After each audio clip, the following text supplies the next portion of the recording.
What's going on, Husker Maniacs? This is Ethan Bias with 4 Hours to Lincoln. I did not get to cover any Friday athletic results, so I will get to that. And I'll also preview a few items in this episode with the women's swimming and diving that takes place today at 10 o'clock. Women's tennis looking to put 2 more wins in their incredible run. One against Drake and the other against Omaha. Women's basketball on Sunday against Illinois. At Illinois, their final regular games of the season, and looking to remain on that double bye slot. Then you got men's basketball taking on Rutgers, hoping to improve their season and hoping to get back into that double bye slot as well. Let's see. And that's it for previews. So let's talk about yesterday. As I mentioned, the baseball game against College of Charleston has been canceled due to inclement weather. I looked at the radar and it was gnarly over there in South Carolina, so understandably so. They originally postponed the game. The 2 coaches got together. College of Charleston did not want to reschedule that game, so now it has dwindled down to a 3-game series instead of 4. Which really kind of sucks because, have we been able to pull off 4 wins, that would have made our record a lot more better. But it's now dwindled to 3 games, which hopefully we do get the other 2 off. As far as I know, from what I heard, it's supposed to be pretty gnarly there, like all weekend. So hopefully we can get another game in. But originally the talk was to get make it a double header on Sunday, but the Charleston coaches didn't really want that. They weren't having it in any way, so we're just gonna settle for 3 for now. So if we can get 3 in. So game is scheduled later today at 5. So we'll see if that even happens. So, but we did pull out a win on Thursday,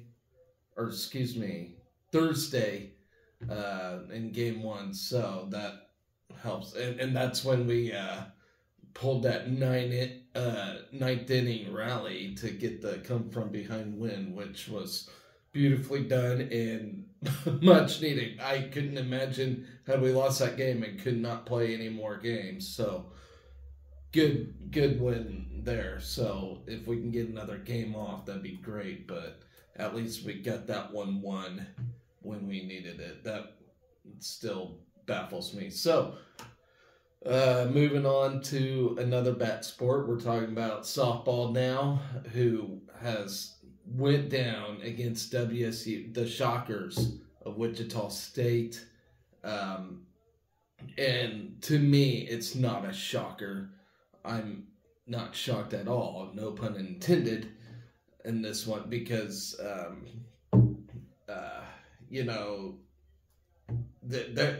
this WSU team's really good, and living in the back door of where the Shockers live,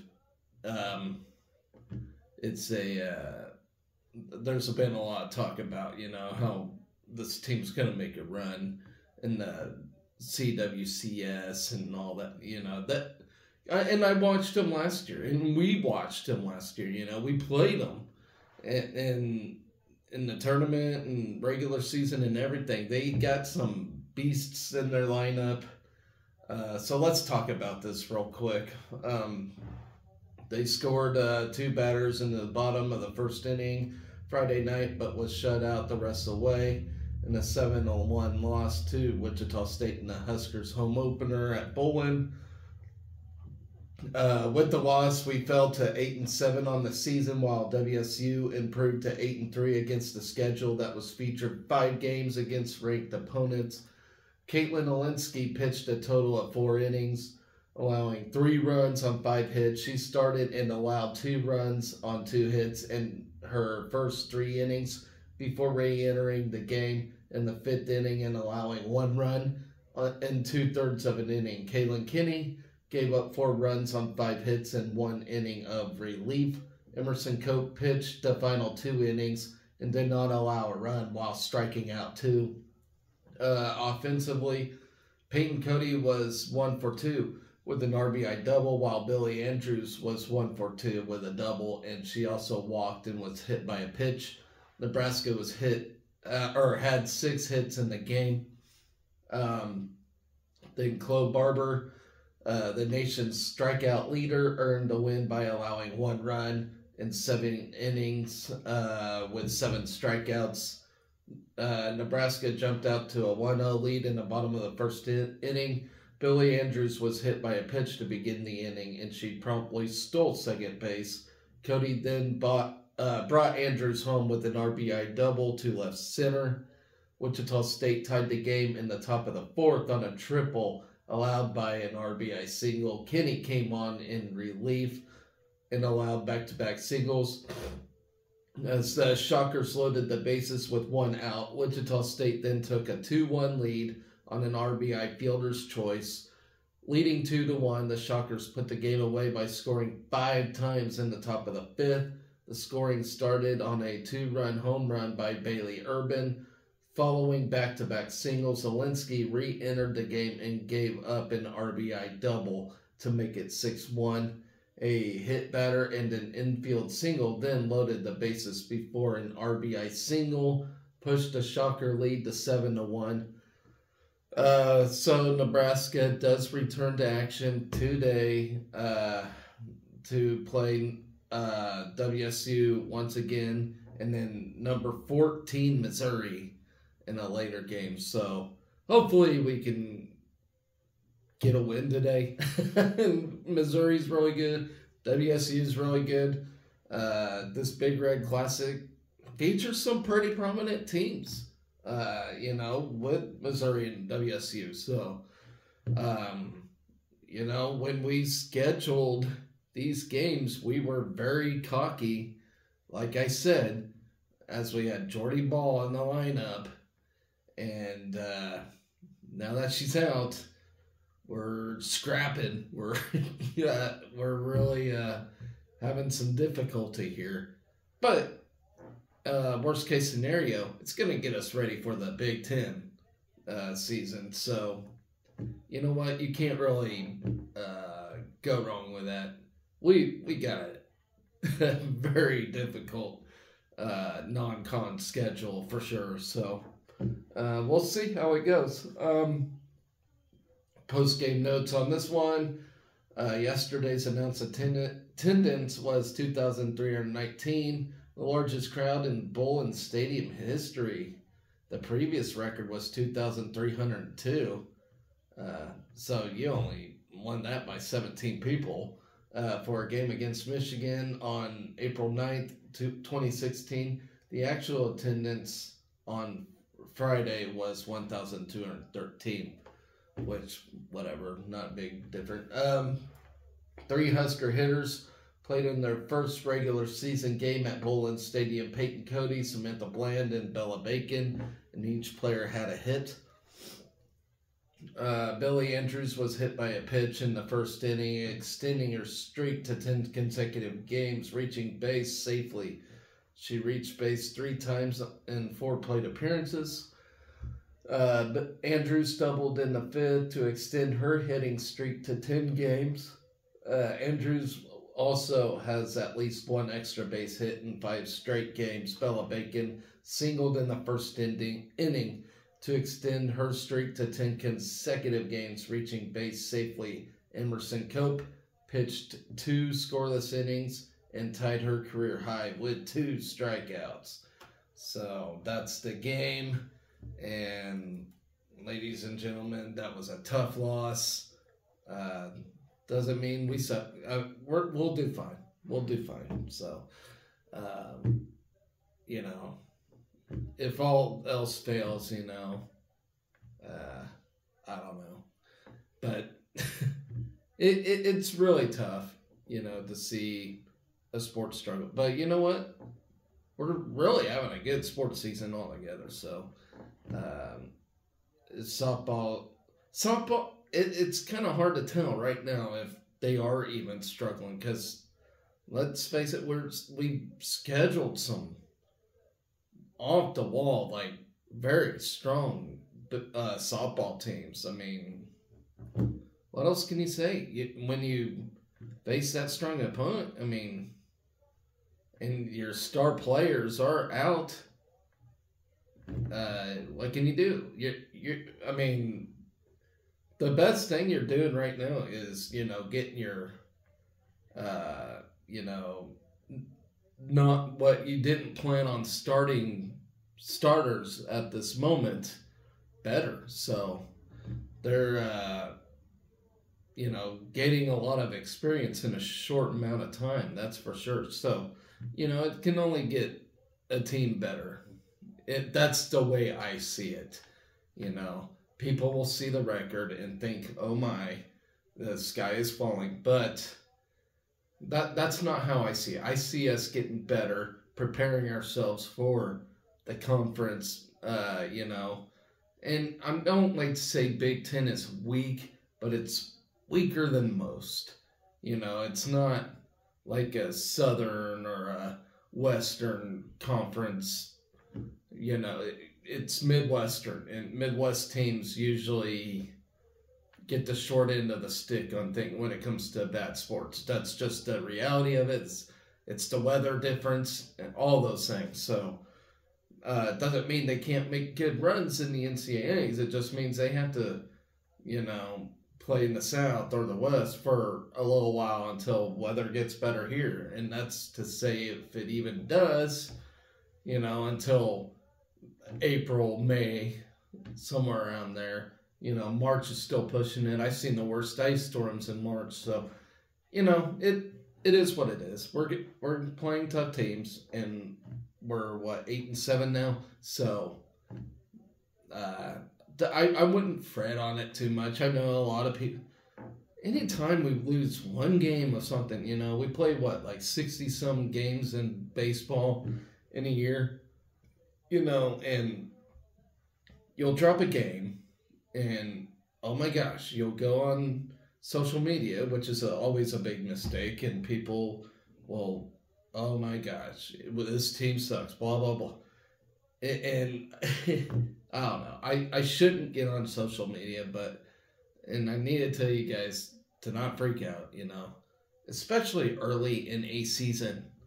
You know, there's only going to be one national champion in every sport. That's all there is to it. And one national champion out of 300 some, 62 schools in every sport, minus a few sports. You know, there's going to be one national champion. That's it. You know, and people expect us to be a national champion in every freaking sport when that's just not feasible. You know, it's more attainable to be a conference champion. You know, of course I want to be a national champion in every sport, but you gotta be real. And, you know, first off, you gotta chase conference championships. You gotta chase the division in whatever sport, you know. Like, quit freaking out, people. Think conference first. That's the thing to think about. When I'm pretty sure that's what Rhonda Revell's thinking about when softball is in play. You know, she's thinking conference. If you win your conference, you go to the NCAAs. That's when you go to the NCAAs. But you gotta think small first. You gotta take one game at a time. So it goes from one game at a time to your conference to the national level. That's how people need to think when they think about sports. They can't lose one game and be like, oh my God, we suck. You can't think like that. So I just kind of want to throw that out there. So enough about yesterday. Let's preview today's items, which I was hoping I would get to yesterday, but I fell asleep pretty early last night, so we're gonna do this now. I was hoping to get up at 5 and do this, but I just needed the sleep, I guess. So coming up next, like at 10 o'clock, it's 8:47 now. By the time I'm recording this, swimming and diving at the Last Chance Mizzou meet. You'll have a group of 6 Husker swimmers. They'll travel to Columbia, Missouri to compete in this meet from March 2nd through the 3rd. Maya Hall, JoJo Ranby, Katerina Bisiacci, Caitlin Cairns, Julia Marchi, and Anna Vlachu look to drop their times ahead of NCAA championship qualifiers being announced. Hall is coming off a big performance at the Big Ten Championships. The junior from Whitby, England, qualified for the A final in the 100 breaststroke and 200 breaststroke. She went on to capture 5th in both events with times of 1:16 and 2:10.90. Her time in the 100 breaststroke moved her to 2nd on Nebraska's all-time list. A junior from Omaha, Nebraska, Ranby currently holds the school record in the 100 breaststroke with a time of 1 minute flat, 0.7. She earned a B cut in the event with a first place finish at the Hawkeye Invite. Ranby has 8 wins on the season and swam in the 100 breaststroke B final last week, placing 13th with a win with a 101.65. At the Big Ten Championships, Bisiacci qualified for the C final of the 200 butterfly with a career best prelims time of 2 minutes flat, 0.61. She went on to earn a 23rd place finish overall in the event. In the mile, Bisiacci added a 20th place finish with a time of 16:37.28. She was 13 top 3. She has 13 top 3 finishes this season, including 2 titles in the 1,000 freestyle. Cairns holds 15 top 5 finishes for the Huskers this season. The senior co-captain from Colorado Springs, Colorado set career bests in the 50 freestyle prelims and the 100 butterfly prelims at the Big Ten Championships. With her time in the 100 butterfly, Cairns was the top seeded C finalist. She went on to place 23rd in the final with a time of 54.22. Julia Marchi has posted 13 top 3 finishes, including 5 victories for the Huskers this season. In a duel with Rutgers, Marchi earned a win in the 100 freestyle with 50.67 and a runner-up finish in the 200 freestyle. She set a career best in the 200 freestyle at the Hawkeye Invite with a 2nd place finish at the Big Ten Championships.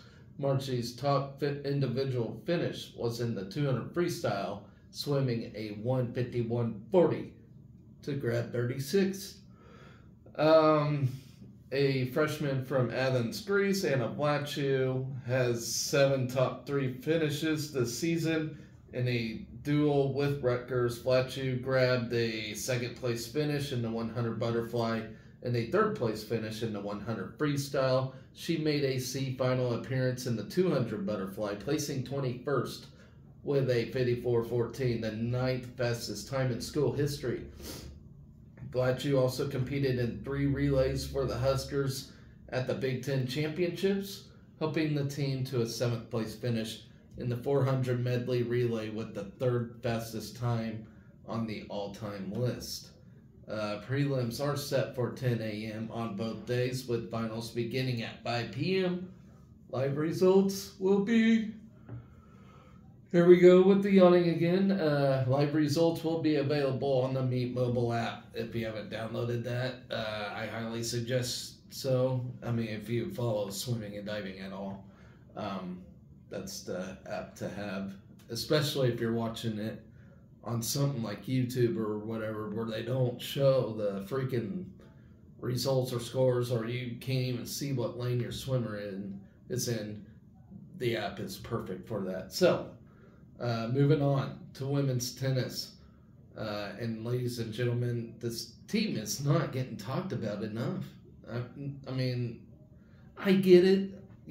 I'm not a big tennis buff, but I do recognize success when I see it. And this team is killing it. 1 loss this season so far.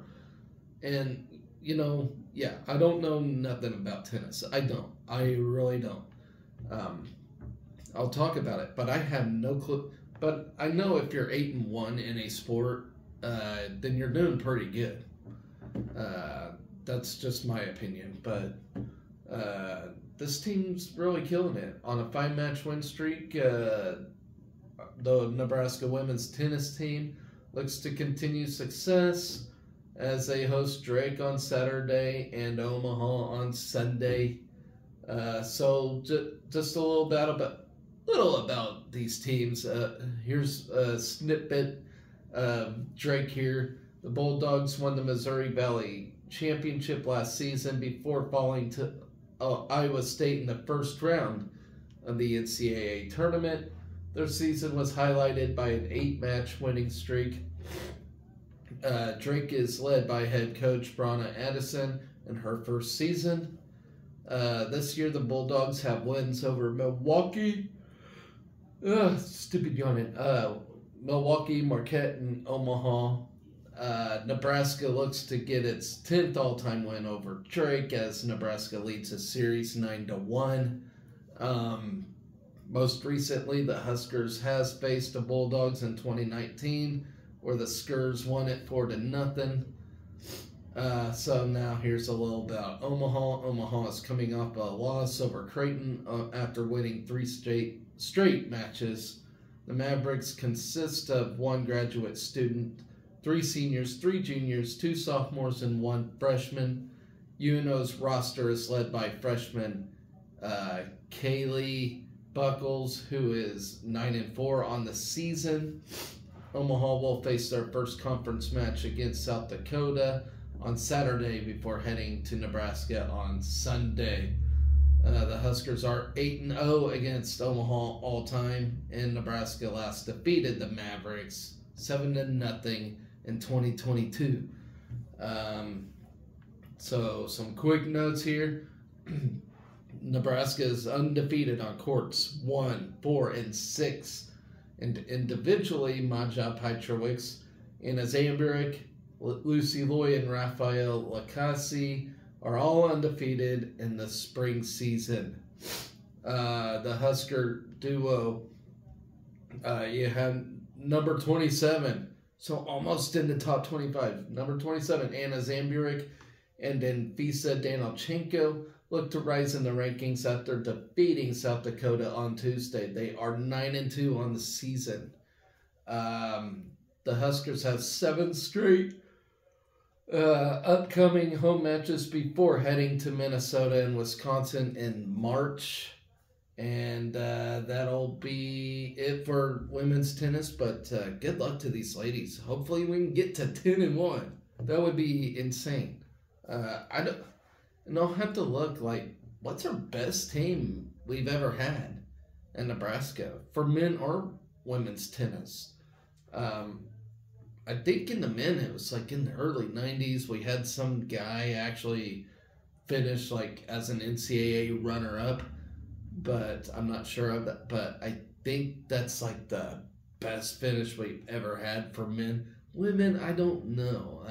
That I'll have to do a little more research, and that's something I've actually been trying to do. Is it's hard because I was actually trying to start a spreadsheet of every Division I college and list off their national conference, regional championship. I was actually trying to start to do that. The first team I got to was Chicago State. You can't find nothing. You can sit there and type in Chicago State athletics or Chicago State cross country history or whatever. Nothing pops up. They have a cross-country team, but nothing pops up. But don't mean they don't have an individual champion somewhere or anything. So it kind of drives me mad. I can't really. Do I have to go to each college and go to their libraries and that? So I was trying to do that. I don't know if I can get that done or not. But I was actually trying to like start something, do like a point system to like list the best colleges or whatever. Of course, everybody will say Stanford's number one overall, probably so with all their national titles. But yeah, it's that'd be a tough chore to do. I mean the first team, because they're the only like affiliated independent right now. So I started with them, and you can't find jack squat on them. You can't find if they won any kind of conference championship, nothing. And yeah, so that's gonna be a tough one, especially when you got 365 teams in Division One. Imagine if I tried to do Division 2 and 3 and NAIA and all that. That'd be tough. So but I like info. I like to know, where everybody's at and everything. Like that's just kind of how I am. ADD, I guess you could say. But yeah, that's a tough thing to do. I almost feel like I have to like travel the country, to figure these things out. So I don't know why I even started talking about that, but let's move on to women's women's basketball. We play Illinois on Sunday, hoping to get that double bye or keep that double bye, win or lose. So if we win, we get a double bye. No matter what happens, we get a win, then double bye it is. If we lose, we have to have certain scenarios work out to maintain that double bye. So the best case scenario, the best thing to do is just to get a win against Illinois. I'm pretty sure we'll get it done. Other than Ohio State here recently, we've really been playing good, excellent women's basketball. And I'll give Ohio State a lot of credit. They're good.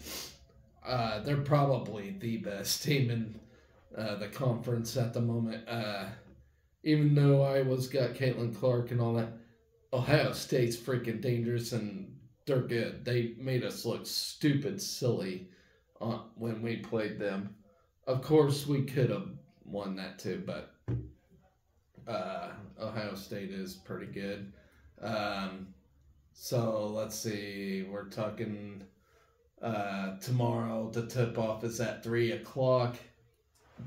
Nebraska's game will be televised on the Big Ten Network. And I'm sorry, guys, I can't stop yawning. I bore myself, I guess. But let's see, fans can listen on Husker Radio Network. So we will take aim at our 20th win this season, which would give us our 19th 20-win campaign in school history. It would be the second 20-win season in the past 3 years under Amy Williams, who also led us to a 20-win campaign in 2018. I can't believe Amy Williams been with us this long already. I remember when she was announced as a coach, but yeah, it just seemed like last year or something. But we're searching for our 12th Big Ten win of the year, which would match the second most conference wins in school history, trailing only to a perfect 16-0 Big 12 championship season in 2009-10, Nebraska's 2013 NCAA Sweet 16 team, and the 2014 Big Ten tournament champion Huskers are the only other teams in Nebraska history to achieve 12-win conference campaigns. So let's see. Preseason, first team all Big Ten. Oh, wait, I'm not there yet. Sorry, guys. All right, so Williams, who was the 2018 Big Ten Coach of the Year, has led Nebraska to 11 Big Ten wins in 3 of the past 7 years. Prior to that stretch, the Huskers had amassed 11 or more league wins on only 5 occasions since beginning regular season Big 8 play in 82 to 83 for 35 seasons. Nebraska, which has won 5 of its last 6 games, including a 70-51 win over Minnesota last Saturday, will be shooting for a sweep of Illinois after a 56-48 victory in Lincoln. Josh Shelley led Nebraska with 17 points, 5 rebounds, 6 assists, and 5 steals, while Alexis Markowski added 14 points and 15 rebounds. Nebraska sits 4th in the Big Ten, as I mentioned, and number 27 in the net rankings. The Huskers own 10 wins over current net top 75 foes, including number 6 Iowa, at number 21 Michigan State, number 32 Maryland, number 47 Illinois, a sweep of number 52 Michigan, number 61 Minnesota, and a sweep of number 73 Purdue, and number 74 Georgia Tech. 7 of Nebraska's 9 losses have come to net top 50 opponents. Coach Shauna Green is in her 2nd season, leading the Illini. No, I'm not there yet, guys. I'm sorry. So you got preseason first-team All-Big Ten selections. Alexis Markowski and Josh Shelley have fueled Nebraska's surge in the conference, along with Big Ten Freshman of the Year contender Natalie Potts. Markowski ranks 8th nationally with 17 double-doubles, produced 20 points and 21 rebounds in Nebraska's last road game, a 77-65 win at Purdue, which was just a 5th 2020 effort in Husker history. Shelley added 18 points, 8 rebounds, and 6 assists at Purdue after she was Nebraska's first AP National Player of the Week. That's insane. First AP wow. Okay, so Shelley earned her first Big Ten Player of the Week honor with 23 points in the win over number 2 Iowa. Potts, a 7-time Big Ten Freshman of the Week, averaged 15 points, 8.5 rebounds, and 2 steals in 2 wins last week.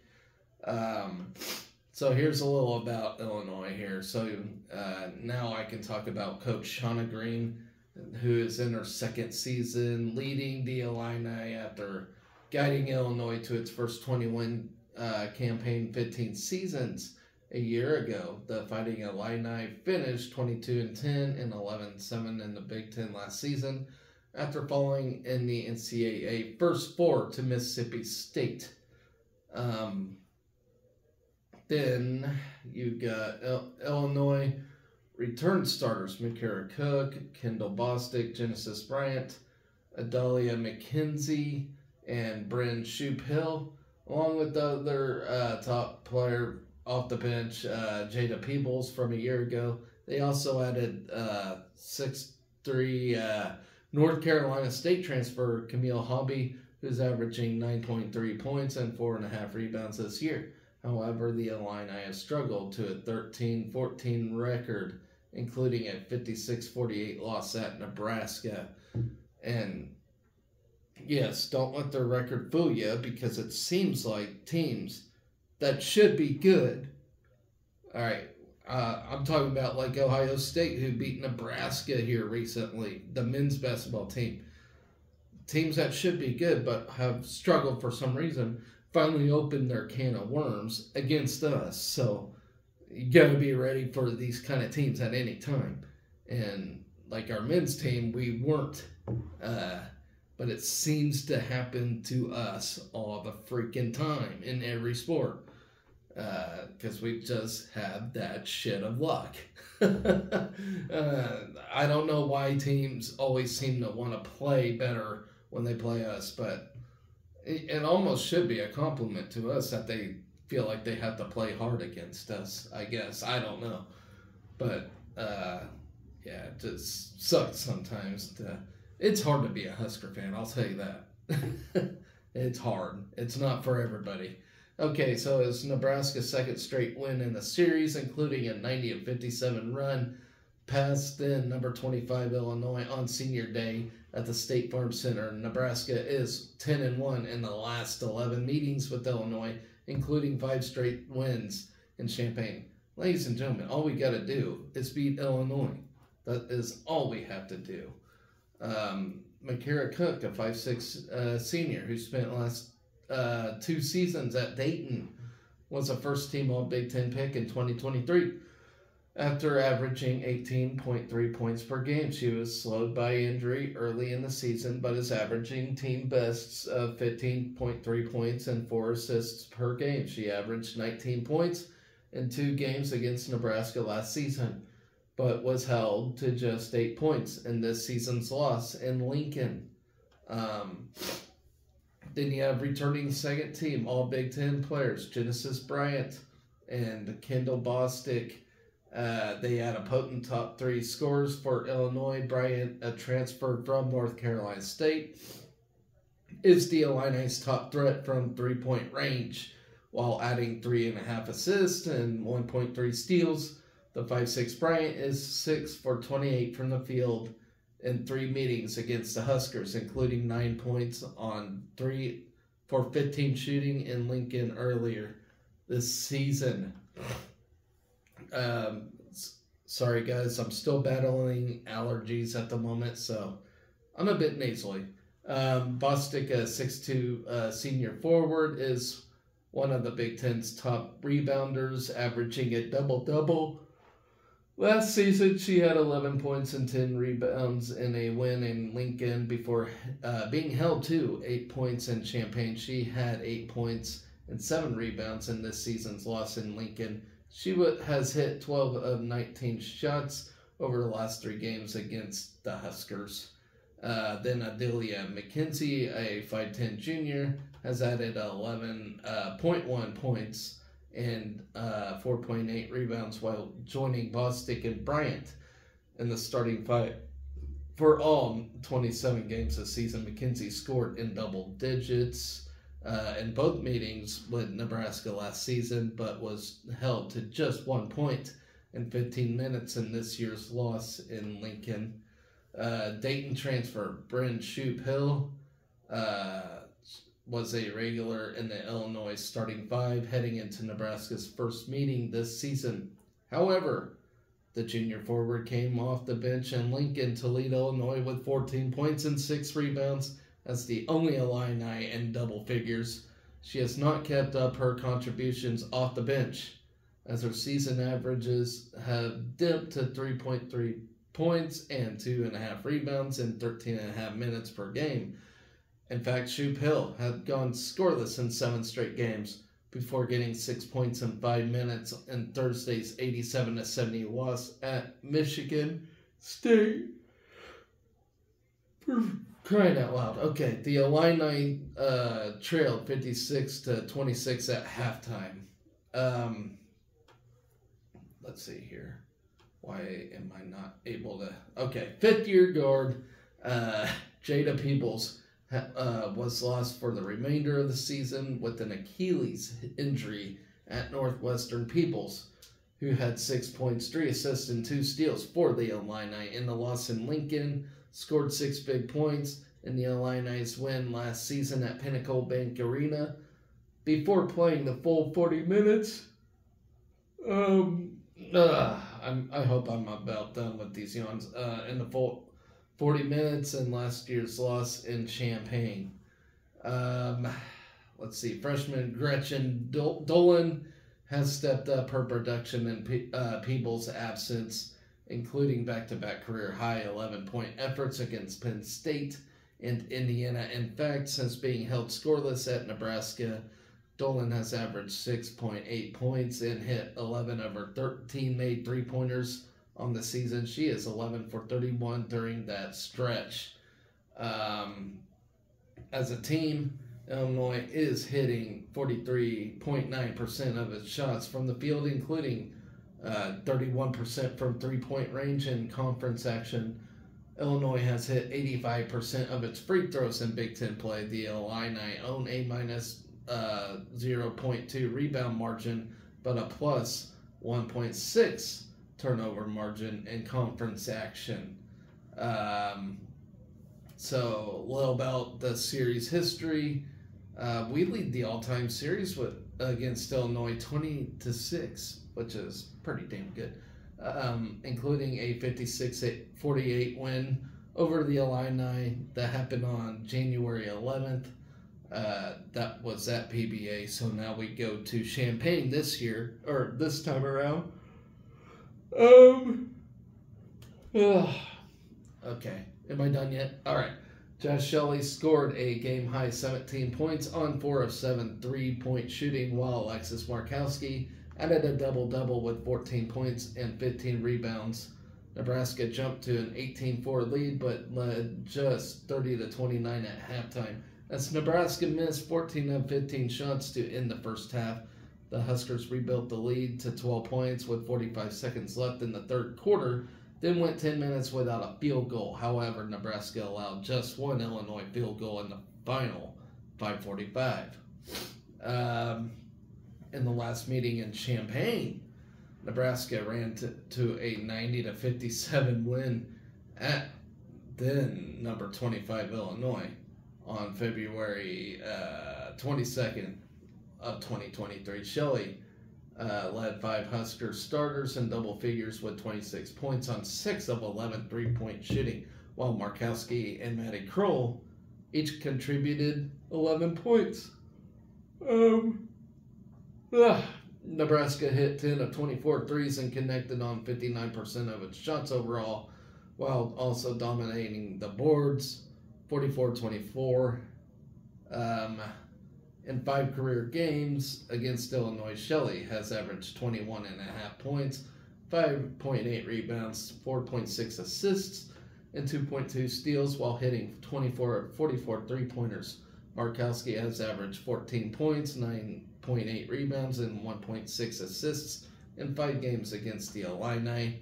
In the 2022 Big Ten tournament, Shelley led Nebraska with a then career high, tying 32 points and a school record 9 three-pointers in a 92-74 win over Illinois in Indianapolis.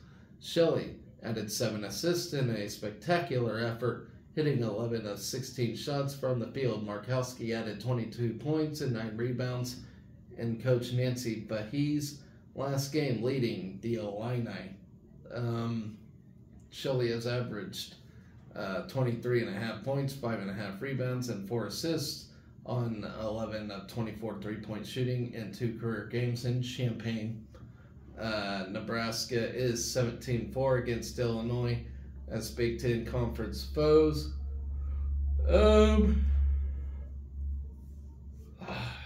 This really pissed me off with the yawning. Okay, including 15-3 in Big Ten regular season conference games. Let's see. We're 9-2 in Champaign and own 5 straight road wins over the Illini. Nebraska is 9-2 against the Illini in Lincoln. The series dates back to a 89-86 Nebraska win over the Illini in March 3rd, 1982 at the Bob Devaney Sports Center. Y'all might be wondering why I'm laughing, and that's because as I was going down the list, I accidentally deleted a slot that I'm about to read to you right now, so excuse me, I gotta find the source. Yeah, I'm just having that kind of morning, I guess you could say. I'm having a Husker kind of day, for sure. So give me just a minute, people. So I'm done talking about women's basketball. Let's talk about the men's game.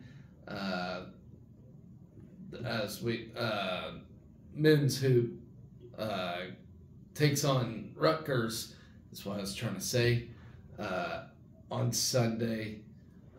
Final game, home game of the year, senior day. And as y'all remember, last time out, we lost at the Rack because for some reason we just cannot buy a road win unless it's Indiana for some reason. I don't know why. It's just been a difficult road year, but we get one at home on Sunday, so hopefully all is well with that. So let's talk about that.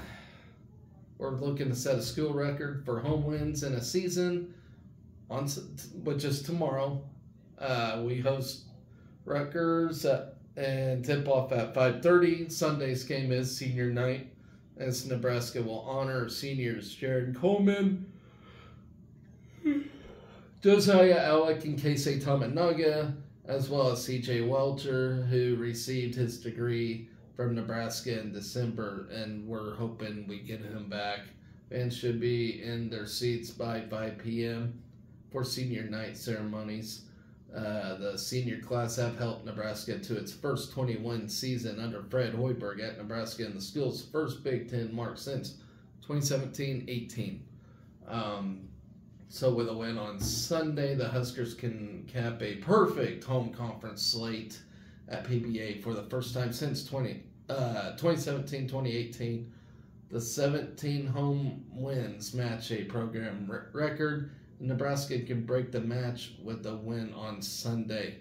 Nebraska looks to bounce back from a 78-69 disappointing loss against Ohio State on Thursday night. Rick Mass had 14 points and 12 rebounds, while Jamarcus Lawrence matched with team-high honors with 14 points off the bench. Nebraska held Ohio State to 43% shooting, but a strong performance from Ohio State's Jamison Battle, who had a game-high of 32 points, snapped Nebraska's 4-game win streak up. Ohio State also went 24 of 28 from the foul line.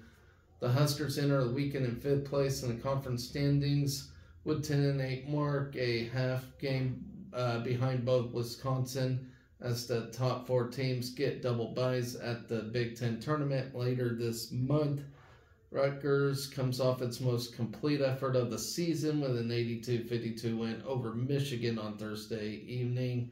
Jeremiah Williams and Clifford Omarui had 19 points each, as Rutgers shot 52% from the field in the win and held the Wolverines to 31.5% shooting. Rutgers is now tied for 10th place with Indiana heading into the last few games of the Big Ten action. So here's worth noting: Nebraska has already exceeded its win total from last season, which was only 16, and the 21s this season are the most by the Huskers since the 2018-19 season. Under Fred Hoiberg, Nebraska has increased its win total in each of the past 3 years. First time that's happened in the program since the mid-1960s. Nebraska picked up its 20th win of the season over Minnesota on February 25th. It is the 14th 20-win season in program history. It also marked just the 7th time in school history that Nebraska has won at least 20 games during the regular season. Also 1919 to 1920, 65-66, 77-78, 90-91, 92 to 93, 17 to 2018. Nebraska enters Sunday's game with a 20-9 record, which matches our best 29-game mark since joining the Big Ten in the 2011-12 season, which was also 20-9 in 2017 and 18. The last time Nebraska had a better record after 29 games was a 23-6 mark in the 90-91 season. Nebraska is one of 23 teams nationally that rank in the top 50 in both offensive and defensive efficiency, which is huge.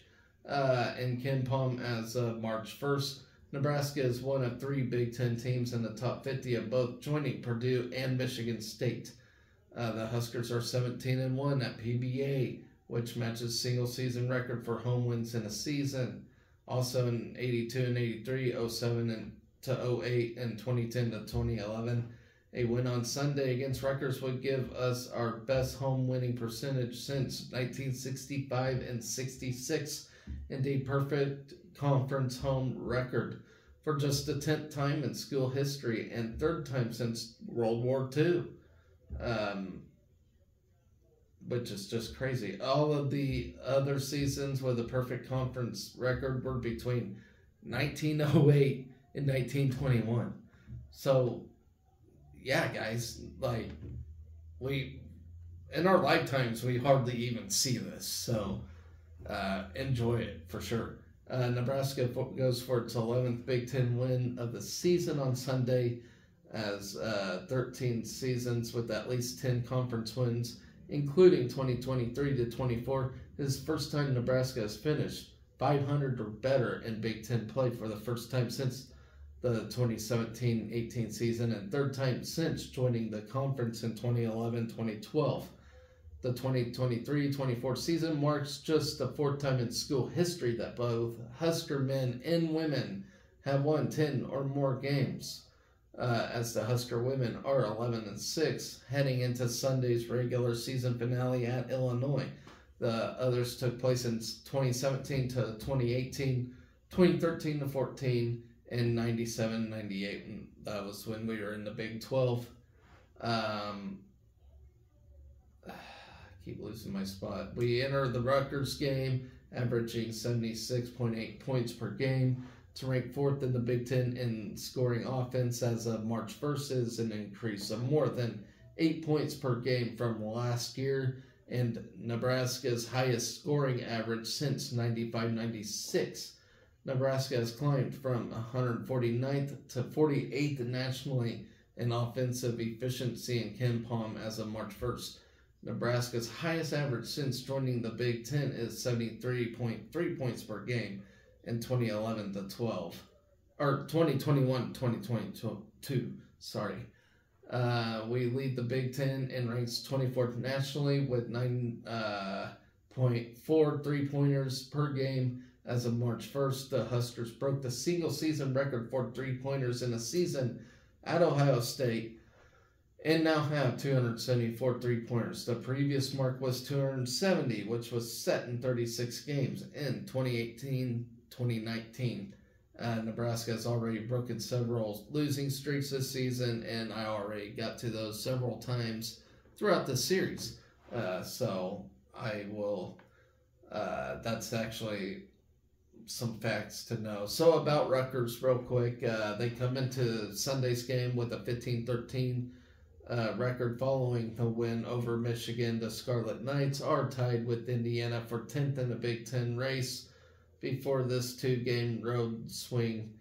The Scarlet Knights closed Big Ten play against Ohio State. They are coached by Steve Pickiel, who's in his 8th season at the school. He guided Rutgers to postseason appearances in each of the past 3 seasons, including NCAA tournament berths in 2021-22.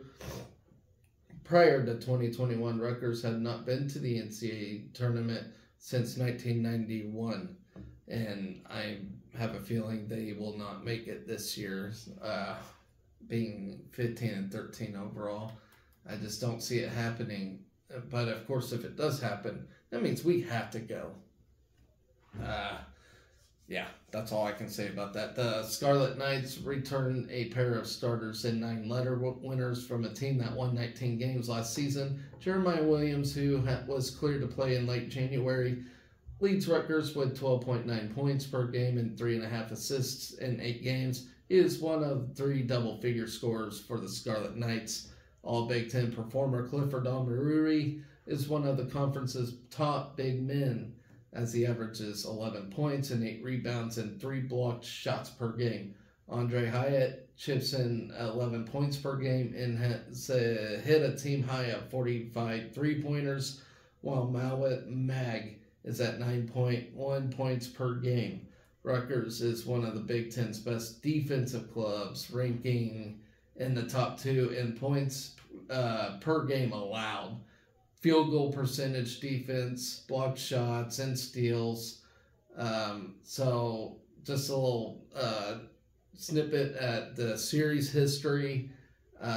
This will be the 20th all-time meeting with the Scarlet Knights. We lead the all-time series 10-9, thank God, and has won 9 of the 16 meetings since Rutgers joined the Big Ten in 2014-2015. Prior to the Scarlet Knights joining the Big Ten, the two teams split a home and home series in 2006 and 7. The only other meeting was 19-point Rutgers win at the 99 Hoop and Quill Classic in St. Charles, Missouri. So, as y'all know, we lost the last meeting earlier this year, and that's just because nobody can get a damn road win at all. It seems like home wins are the only way to come by this season for anybody. And that's just the nature of the beast. We'll see how it goes here. Well, I'm pretty sure we'll beat Rutgers. Michigan, we'll have another tough test ahead of us just because it's a road game.